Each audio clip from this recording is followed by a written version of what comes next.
Hey guys, welcome back to my channel. If you're new here, welcome. This is Boss Vision, where I share with you all everything you need to know about making candles.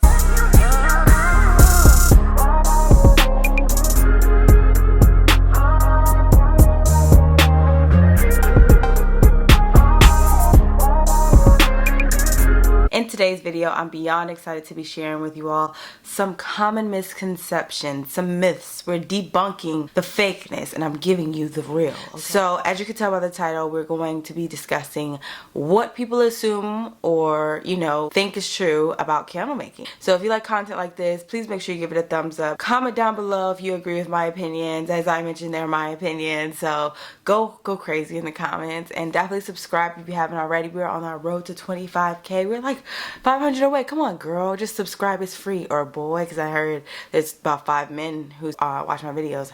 Hi, y'all. Hey, men. Make sure you're known in the comment section, too. But yeah, let's just jump right into it. Okay, number 1. Candle making is easy and anyone can do it. This is a common misconception that is a bit controversial. It can go either way.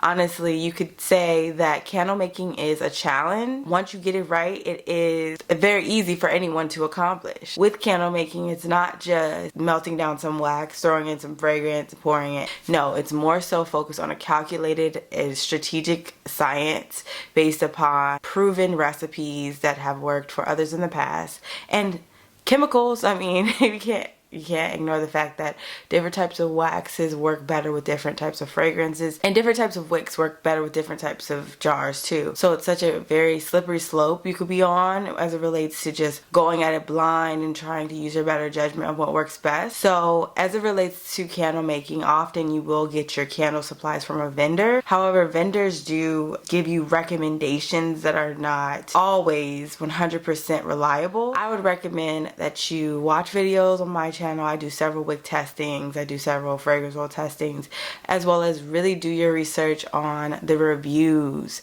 So after you've, or preferably before you purchase a wax, look at the review. Look at what people are saying about that wax and really take the time to hear out the real people's recipes that have worked best. And then candle making Facebook groups are really positive. I have my group, Candle Making Survival Guide. It's completely free for you to join. We just hit 3,500. In that group, we go over troubleshooting. It's a completely free, interactive environment to fail together and succeed together. So definitely join my Facebook group. There's several candle making groups too. They're even niched down to different types of waxes. So it is just important to ask for help and don't just take the manufacturer's suggestions to heart, because oftentimes that may not be the best recipe. Okay, number 2. All candle wax is the same. Huge myth. I mean, yes, it's wax. Yes, it gets melted down, but that's where the similarities lie. Like, that's it. That's where they die.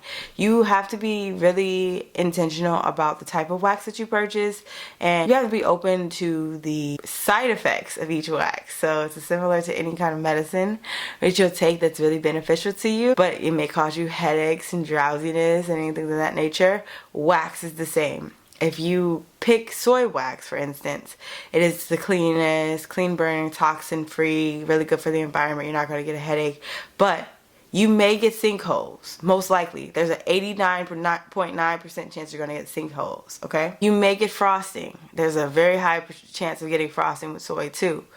And then your hot throw is not going to be the best with soy. It's very possible to get a very low scent throw and you're getting really frustrated with your recipe. It's probably not you, it's probably just the wax. So it's really important to be mindful of the fact that certain waxes have pros and certain waxes have cons. I did testing on 7 different types of waxes, and I have a link in the description down below of my recommended recipes for each, but to be transparent with my recommended wax, I get this question all the time on this channel. What wax do you use? What wax do you use? What wax are you using? What type of wax do you use? I use coconut apricot cream wax from makesy.com. It is the best wax to use for beginners because it's very user friendly. It's like driving automatic, and everything else is driving stick shift. So all you need to do is melt the coconut apricot cream wax 200 degrees, and then you add in 10% fragrance, and then you mix it for 2 minutes, pour. You could cure it for a minimum of 1 week, maximum 2 weeks, and it's giving you that strong hot throw you want. That strong hot throw is there.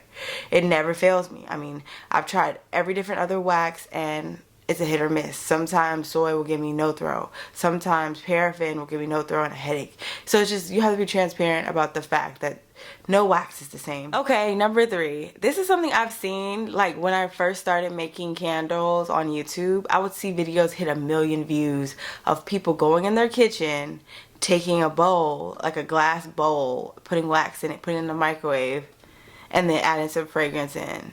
Like, the biggest myth there is that this success is going to happen without you measuring out the wax and measuring out your fragrance oil and then getting a thermometer. That's key. Like, people think that they could just make the wax melt, and once there's no more like white and it's all cleared out, oh yeah, now we can pour. It's like, no, it's science, okay?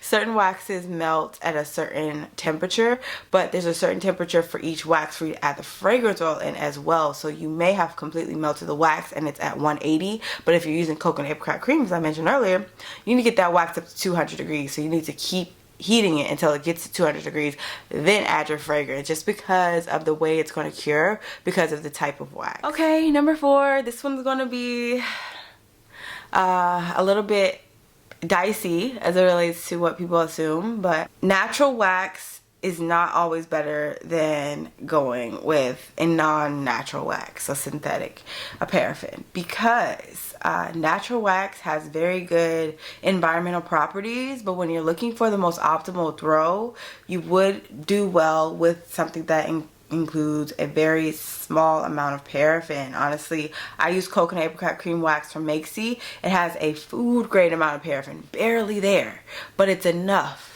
to make sure that you have an enhanced performance. So, I mean, if you are really into the natural, holistic environment, go for the soys. I mean, but they're going to give you a headache as it relates to a hot throw. And if you're trying to compete with Bath and Body Works and be out here with like Yankee Candle and be up here, top tier, you really need to just look into coconut apricot cream and be transparent with the fact that you can get a strong hot throw with soy, but it's not always going to be superior to coconut wax. A great example though, just to reverse my theory, is I've never had success with getting the most amazing hot throw with one of the numbers, you know, like 464, 444 soy waxes. But when I went to soybeads.com, the Freedom Soy Wax, oh my God, it is amazing. Like, I would use Freedom Soy Wax if I didn't have any coconut apricot cream. It is so good. It is very user-friendly, beginner-friendly. I think you heat it up to 180. Add in your 10% fragrance load, and it gives you a smooth top every time, a hot throw every time. It is amazing. That is the #1 soy wax I would recommend. If you just really don't want to use paraffin, then Freedom's Wax from soybeads.com. Last but certainly not least, this huge myth that it's really cheap to start a candle business and you're going to see a huge return fast. Wrong, wrong, wrong, wrong. I ended up spending thousands of dollars on supplies, and when you're first starting out, you're not going to sell everything that you purchase, because you may not even like that vessel. You may end up hating it and not wanting to use it. It could go either way. It's definitely something that is costly. I have a candle making startup sheet that I'll link down below. It's completely free. Roughly about $600 of all of the supplies. I think it's really important to have that, to see that before you purchase anything, just because I had no idea. I had no startup cost sheets to tell me, you know, what to purchase. So I kind of just went off of YouTube videos of people's recipes. But instead of going off recipes, I just put together a startup Excel sheet for you to see exactly how much it's going to cost for the essentials, okay? You know, your wax, your wicks, your pouring pitcher, your thermometer, etc. All of that. Even your packaging supplies, because I know y'all need to know about it's not a cheap hobby. It is you're constantly feeding money into your business, so it is important for you to be intentional about what you're spending your money on, and then try to save as much as possible. Honestly, I use Amazon Prime to save on shipping. A great tip I heard 2 years ago, 3 years ago, from Memory Box Chemical. She was like, make sure you find local suppliers in your area. And then I typed in candle making on my phone 3 years ago, and I found out that I'm 8 minutes away from candle science, y'all. Like, this is, not only is it a candle vendor, but it's like one of the #1 candle vendors. So I was like, this is such a blessing. Like, I live 8 minutes from candle science. But yeah, that was the end of this video. Comment what you think of my myths, misconceptions, the bullery, and subscribe if you haven't already. I post everything you need to know about candle making, how to get started.